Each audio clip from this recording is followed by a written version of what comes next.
Our next guest is Dick Dorman. Dick moved to Boulder in 1975 from Florida, and he purchased the Boulderado in 1976 with 4 other partners. Dick and his partners owned and operated the Boulderado until about 1980. Dick, I remember you telling me that you were instrumental in replacing the stained glass ceiling over the lobby. There had been a snowstorm in 1959 that broke a couple of the panels of the glass. Then the original stained glass was all carted out. At some point there was no ceiling. Then there was the red, white, and blue plexiglass. Tell us a little bit about that project, if you will. Well, you're right on the ceiling.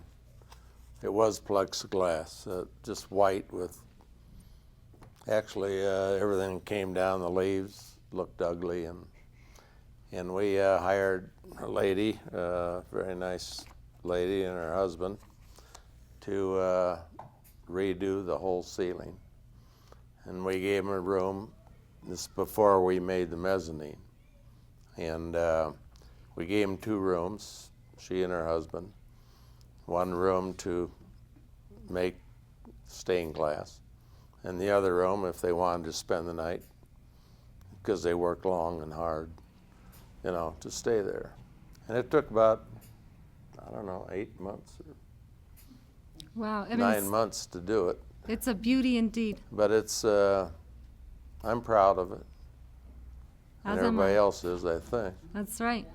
But that was one deal, and then when I did buy in with my other buddies, who most are deceased, the Catacombs was really, really popular. Big time. Potters and Catacombs, both. And everybody go back and forth. But at lunch, it was kind of neat because all the IBM people, the biggies, and all the Neo-Data biggies would all come for lunch. And we had these bucket martinis. Oh, those were the days. Like 4-ounce martinis. And, they come about 11:30, leave about 3. Then they go back to the office and check their notes. No cell phones then. Right, no email to check, so Yeah, they didn't get behind in their work. Check with their secretaries and, find out if they had to make any calls, and then they'd be right back. So they'd be back about 4:30 and stay till 6:30. And one of our owners, Gordy Payne's wife, she kept saying, "How can you guys stay down there so long every day?" And we said, "Well, hell, it's a lot of fun." "Why don't you go with us sometime?"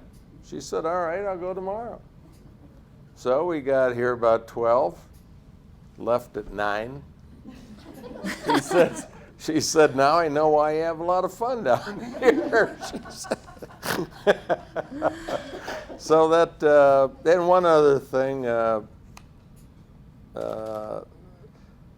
Glenn, you there? Gwen? I loved your husband, Lou.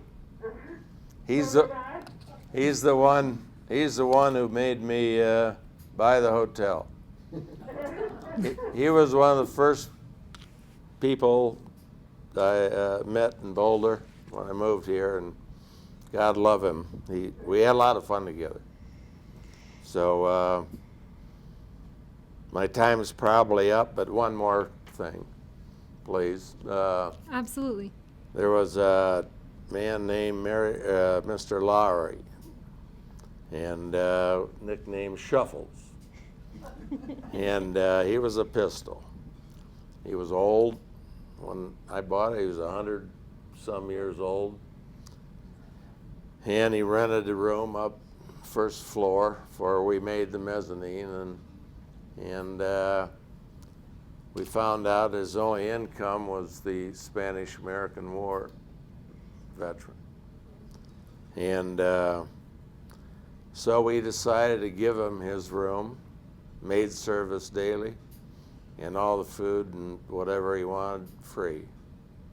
Wow. And he liked it, and we did too.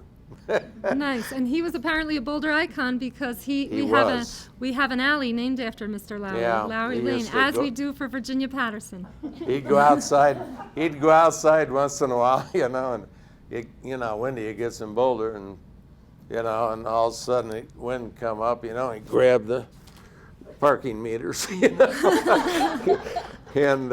so we go out and get him after a few minutes, bring him inside so he doesn't blow away.